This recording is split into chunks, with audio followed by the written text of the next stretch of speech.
अस्सलाम वालेकुम स्टूडेंट्स, कैसे हैं आप लोग। उम्मीद करता हूँ खैरियत से होंगे। तो आज के इस लेक्चर में मैं आपको नर्वस डिजीज़ पढ़ाऊँगा। अगर आप ये शुरू से लेकर एंड तक पूरा लेक्चर सुनेंगे तो आपको साथ ही 10 मिनट के अंदर ये सारी डिजीज़ जो है वो अच्छी तरह से याद हो जाएगी और आपको इनकी पीछे वजूहात भी समझ आ जाएंगी। तो जी, नर्वस डिसऑर्डर्स ऐसे डिसऑर्डर्स को कहते हैं जो हमारे नर्वस सिस्टम में यानी न्यूरॉन्स में ख़राबी की वजह से पैदा होते हैं। हमारी बुक में 3 तरह के नर्वस डिसऑर्डर मेंशन है। पहली का नाम है पार्किंसन डिजीज़। शुरू करते हैं पार्किंसन डिजीज़ से। तो पार्किंसन डिजीज़ जो है इसको आप उर्दू में कह सकते हैं राशा। राशा क्या होता है? आपने बुज़ुर्गों को देखा होगा, सियाने बंदे जो बड़ी उम्र के लोग होते हैं वो जब खड़े होते हैं तो उनकी बॉडी भी ऐसे ऐसे शिवर कर रही होती है और उनके हाथ हिलते रहते हैं। ठीक है, किसी चीज़ को वो पकड़ने लगे ऐसे उनके हाथ हिल रहे होते हैं। तो ये जो एक बीमारी है, यानी वो अपनी मर्ज़ी से जानबूझ के ऐसे नहीं कर रहे बल्कि उनको एक बीमारी है और वो बीमारी है पार्किंसंस डिजीज़। अब जी, ये बीमारी की पहले बीमारी को डिफाइन करते हैं कि brain disorder characterized by involuntary tremors. Tremors का मतलब होता है लर्जिश, यानी कि एक शिवरिंग शुरू हो जाती है उनकी बॉडी में। Diminished motor power, motor power कहते हैं मसल्स की पावर, यानी कि आपने किसी चीज़ को मजबूती से जो पकड़ना है ये आपकी मसल पावर है। तो उन बुजुर्गों की मसल्स की पावर वीक हो जाती है, वो किसी चीज़ को इतनी मजबूती से पकड़ नहीं पाते। फिर जी रिजिडिटी, सख्ती आ जाती है। बाज़ औक़ात वो पूरा हाथ खोलने की कोशिश करे, नहीं खुलता, अकड़ा हुआ आ जाता है मसल्स में। Mental faculties are not affected. Faculties कहते हैं सलाहियत को। आप कहते हैं कि उनकी दिमागी सलाहियत ठीक है, यानी उनकी मेमोरी ठीक है, आप उनसे कोई बात करेंगे वो सही से जवाब देंगे। तो आपने देखा होगा कि उन बुज़ुर्गों की जो दिमागी सलाहियत है वो बिल्कुल ठीक होती है। इसको कहते हैं mental faculties are not affected, सिर्फ उनकी मोटर पावर्स कम हुई है। अब इस बीमारी की वजह क्या होती है?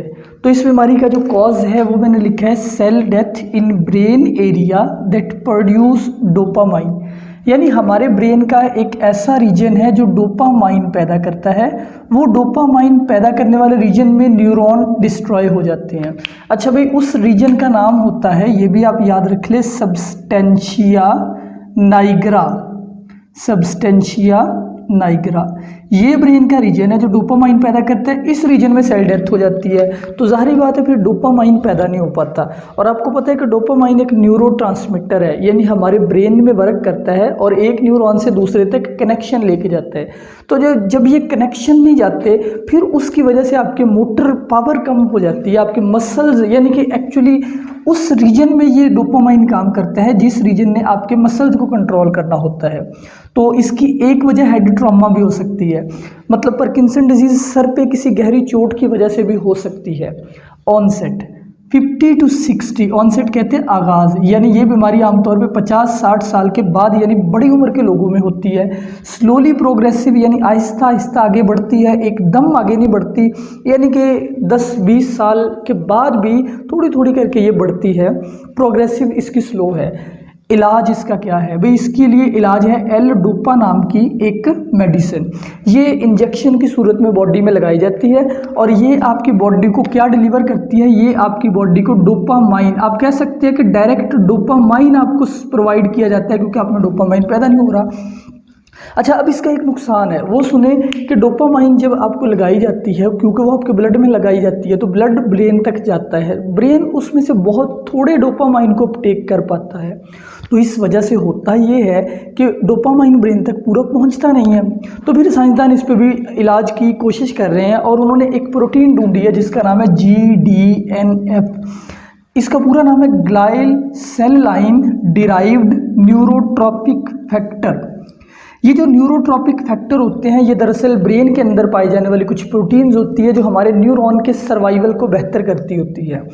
तो ये जो GDNF है ये क्या करती है? ये एक्सपेरिमेंट किया गया, GDNF को रैट में मुंतकिल किया गया और जब इसको चूहे में डाला गया तो पता चला कि चूहे में अपटेक ऑफ डोपामाइन ज़्यादा हो गया, यानी कि डोपामाइन जो मैंने आपको बताया, डोपामाइन जो कि हमारी बॉडी में पहुंचती है और ब्रेन तक बड़ी कम और डिलीवर हो पाती है, तो इसकी वजह से ब्रेन ज़्यादा डोपामाइन को एब्जॉर्ब करता है और ये पार्किंसन डिजीज़ काफ़ी हद तक बेहतर हो जाती है। अब दूसरी डिजीज़ पे बात करते हैं, वो है एपिलेप्सी। एपिलेप्सी को उर्दू में कहते होते हैं मिर्गी। मिर्गी का दौरा आपने देखा होगा कभी ना कभी, ये सुना ज़रूर होगा कि मिर्गी के दौरे में एक इंसान को एकदम से एक दौरा पड़ता है, यानी कि ये वक्ती कैफियत का नाम है। दौरा पड़ता है जिसमें इंसान का जो कॉन्शियस है यानी कि शऊर जो है वो ख़त्म हो जाता है, इंसान गिर जाता है, हाथ पैर चलाता है और कुछ मिनट्स तक वो नीम बेहोशी की कैफियत में उसके मुँह से झाग बहने लगती है। ये कैफियत कुछ मिनट तक जारी रहती है, फिर वो ठीक हो जाता है और उस बंदे को कुछ याद नहीं होता कि उसके साथ क्या हुआ है, यानी उसको वो जो दौरा पड़ा था उसको याद भी नहीं होता। अब ये बीमारी क्या है? कन्वल्सिव डिसऑर्डर है, यानी एक तरह से जिस्म में, कन्वल्सिव का मतलब होता है झटके लगना, बॉडी को झटके लगते, खिंचाव आता है। अब्रप्ट यानी अचानक, ट्रांसिएंट यानी कि आर्जी, अचानक आर्जी तौर पे कुछ सिम्टम शो होती है, वो मोटर सिम्टम्स भी होती हैं। मोटर बोले तो स्केलेटल मसल की जो पावर है वो, सेंसरी यानी कि जो इन्फॉर्मेशन ब्रेन की तरफ आ रही है उसको सेंसरी इन्फॉर्मेशन कहते हैं। साइकिक यानी कि एक नफ्सियाती, जो आपके इमोशंस को कंट्रोल करने वाली, और ऑटोनॉमिक नर्वस सिस्टम आप पढ़ चुके हैं, जो आपकी बॉडी की इनवॉलेंटरी एक्टिविटीज़ को कंट्रोल करता है। तो इन 4 जगहों में चेंजेस आ जाती है ब्रेन में, ठीक है। अब ये चेंजेस सेकेंडरी है, ये इसके अलावा चेंजेस इन कॉन्शियसनेस, आपका शऊर ख़त्म हो जाता है। This changes are secondary. Secondary का मतलब है ये बाद में होंगी दौरे के बाद, लेकिन जब एक सीजर, जब एक अटैक आएगा मिर्गी के पेशेंट पे, पहली सिम्टम क्या होगी, सबसे पहले क्या होगा, यानी वजह क्या होगी। अब ये वजह देखें, cause sudden alternation in brain due to rapid discharges of electrical signals in grey matter, यानी कि हमारे ये जो ब्रेन है, ये ब्रेन आपको दिखाया गया है, इस ब्रेन में 2 तरह के हिस्से होते हैं, ग्रे मैटर, वाइट मैटर। पिछले लेक्चर्स में आप पढ़ चुके हैं कि ग्रे मैटर क्या होता है, सेल बॉडीज़ वाला हिस्सा। वहाँ पे बहुत ही ज़्यादा इलेक्ट्रिकल सिग्नल्स पैदा होने लगते हैं, बहुत ज़्यादा एबनॉर्मल। सादा लफ्ज़ों में और इंटरेस्टिंग वर्ड्स में बात करूँ तो आपके ब्रेन की तारें शॉर्ट हो जाती हैं, आपके ब्रेन की तारें आपस में जुड़ जाती है, करंट आपस में जुड़ता है, चगयाड़े निकलते ब्रेन चो। जब ये सारा कुछ होता है तो क्या होता है कि ब्रेन में दरअसल सिग्नल्स पैदा होने का क्या मतलब है, वो सिग्नल न्यूरॉन में पैदा होते हैं और वहाँ से पहुँचते हैं बॉडी तक, मसल्स तक। तो उसके नतीजे में मसल्स में सुकड़ाव आ जाता है, खिंचाव आ जाता है और ब्रेन की तारें शॉर्ट होने की वजह से वक्ती तौर पे आपका ब्रेन कुछ भी महसूस करने के काबिल नहीं रहता। तो ये सडन अल्टरनेशन इन ब्रेन, यानी प्राइमरी सिम्टम इसकी ये है कि पहले अल्टरनेशन आएगी ब्रेन में due to rapid discharge of electrical signals in grey matter. Onset यानी आगाज़ 30 साल से आमतौर पे, यानी 6 साल से लेकर 30 साल के दरमियान ये बीमारी शुरू हो जाती है। लेकिन अगर लेटर एज में हो तो वो ऑर्गेनिक होती है। ऑर्गेनिक का क्या मतलब है? ऑर्गेनिक बीमारी एक ऐसी बीमारी होती है जो मेजरेबल हो, जिसमें आप डैमेज मेजर कर पाए, यूँ कह लें कि जो फिजिकल डैमेज की वजह से हो। जैसे कि अगर आपके मैदे में दर्द हो रही है, अब इसको मेजर नहीं किया जा सकता, ये इनऑर्गेनिक डिजीज़ है, या फिर इसको फंक्शनल डिसऑर्डर कहते होते हैं। मैदे में दर्द हो रही है, आपके हेडेक हो रहा है, ये कौन सा डिसऑर्डर है? फंक्शनल।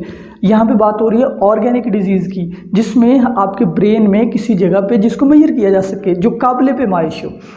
तो ये ऑर्गेनिक डिजीज़ है, यानी फिजिकल इफेक्ट की वजह से या फिजियोलॉजिकल डिफेक्ट की वजह से आती है, और इसका टेस्ट किया जाता है, उसको कहते हैं इलेक्ट्रोएन्सेफेलोग्राफी यानी EEG टेस्ट। वो EEG टेस्ट आपके ब्रेन में होने वाला इलेक्ट्रिकल सिग्नल्स, यानी कि बिजली कितनी है आपके ब्रेन में, वो मेजर करता है। उससे पता चलता है कि आपके ब्रेन में करंट नॉर्मल है या एबनॉर्मल है। एबनॉर्मल होगा तो इट मीन्स आपको मिर्गी के चांसेस हैं। और अगेन बताता जाऊँ कि ये बीमारी हर वक्त तो नहीं होती, इसके दौरे पड़ते हैं। कुछ लोगों को 1 दिन बाद, 2 दिन बाद, 3 दिन बाद, महीने बाद, कभी भी पड़ सकता है। अब दौरा कब स्टार्ट होता है, यानी दौरे के लिए ट्रिगर क्या होता है? तो ट्रिगर याद रखें कि ये दौरा इमोशनल डिस्टर्बेंस के नतीजे में स्टार्ट हो सकता है। अगर मिर्गी के पेशेंट को कोई शदीद परेशानी हो तो उसको दौरा शुरू हो सकता है। अब इसकी ट्रीटमेंट क्या है? अभी इसकी ट्रीटमेंट कोई नहीं है। इस बीमारी को सिर्फ एंटी कन्वल्सन ड्रग्स के ज़रिए से ट्रीट किया जाता है, यानी कि उस पेशेंट की थेरेपी की जाती है, उसको ऐसी दवाइयाँ दी जाती है जो दौरा पड़ने से रोक देती हैं। तो दौरा नहीं पड़ेगा तो इट मीन्स बीमारी नहीं है। तो दौरे रोकने वाली दवाइयाँ हैं, सीजर को प्रिवेंट करने वाली मेडिसिन्स हैं। और आखिर पे इस बीमारी में आपको ख़ास तौर पे बचना पड़ेगा अल्कोहल से, क्योंकि अल्कोहल इसको एग्रेवेट करता है, बढ़ाता है। अल्कोहल वाले जो पेशेंट होते हैं उनको जल्दी दौरा पड़ सकता है। अब हम आखिरी डिजीज़ पे बात करते हैं जिसका नाम है अल्जीमर। अल्जीमर को आप मेमोरी लॉस कह सकते हैं, यानी दिमाग की वक़्त के साथ साथ जो ब्रेन के फंक्शन में डिक्लाइन आना है उसको अल्जीमर कहते हैं। तो अल्जीमर डिस्क्राइब्ड बाय एलियोस अल्जीमर, एक सबसे पहले इसको जिसने डिस्कवर किया, जिस फिजिशियन ने, जिस डॉक्टर ने, वो एलियोस अल्जीमर था 1907 के अंदर। इसकी बीमारी की डेफिनेशन ये है decline in brain function, brain के फंक्शन में कमी आ जाना, और इसकी सिम्टम डिमेंटिया जैसी है। डिमेंटिया का मतलब है मेमोरी लॉस। याद रखें कि मेमोरी लॉस जो है उसकी 70% वजह अल्जीमर होती है। अब अल्जीमर की वजह क्या होती है ये भी मैं आपको बताता हूँ, यानी कि डिमेंटिया एक जनरल टर्म है जो मेमोरी लॉस के लिए यूज़ की जाती है। उसका मोस्ट कॉमन काज अल्जीमर है। ओके, और भी वजह हो सकती है, जैसे अचानक आपने फिल्मों ड्रामों में देखा होगा कि किसी के अचानक सर पे बहुत चोट आई तो उसकी मेमोरी लॉस हो गई। अल्जीमर जो है अगर इस वजह से मेमोरी कम हो रही हो तो इसको ट्रीट नहीं किया जा सकता, किसी और वजह से हो उसको ट्रीट किया जा सकता है। अच्छा भाई, इसका कॉज ये है कि जेनेटिक, एक तो ये वरासती होती है, जैसे आपने देखा है कि अगर वालिदैन का दिमाग कमज़ोर हो तो हम भी जल्दी, हमारा दिमाग भी कमज़ोर होने लगता है, और उम्र के साथ साथ जो है हमारा दिमाग है उसकी सलाहियत वो नहीं रहती। 25 साल तक दिमाग अच्छा होता है, फिर कम होता जाता है। ब्रेन की सलाहियत, सोचने की सलाहियत, याद रखने की सलाहियत हमारी कम हो जाती है। ये अल्जीमर ही है। कुछ लोगों में ये ज़्यादा होती है, कुछ में कम। तो इसकी वजह देखें, ये वजह बुक में नहीं बताई हुई। Accumulation of protein in brain, ये है आपका ब्रेन, तो आपके ब्रेन के अंदर प्रोटीन्स एक्यूमुलेट होने लगती है, न्यूरॉन्स में प्रोटीन भरने लगती है।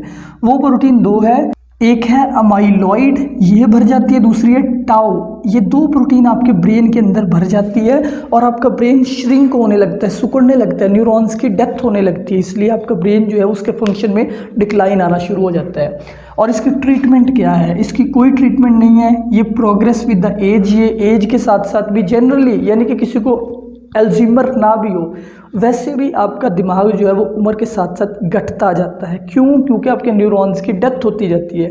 आपको पता है न्यूरॉन डिवाइड नहीं करते लेकिन डाई ज़रूर करते हैं, तो डाई करने के बाद नए नहीं बनते, इसलिए न्यूरॉन कम होते जाते हैं उम्र के साथ साथ। ये वजह है कि जनरली भी आपका ब्रेन जो है उसमें डिक्लाइन आता है, लेकिन ये जो अल्जीमर है इसमें जल्दी डिक्लाइन आता है और प्रोटीन्स जमा होने की वजह से डिक्लाइन आता है। अब है हमारा लास्ट क्वेश्चन, छोटा सा लेकिन वेरी वेरी इंपॉर्टेंट क्वेश्चन, ये VIP शॉर्ट क्वेश्चन है, और ये है इफेक्ट ऑफ निकोटीन। निकोटीन जो कि एक ड्रग है, सिगरेट के अंदर भी होती है, ये कोऑर्डिनेशन के ऊपर कैसे एक्ट करती है?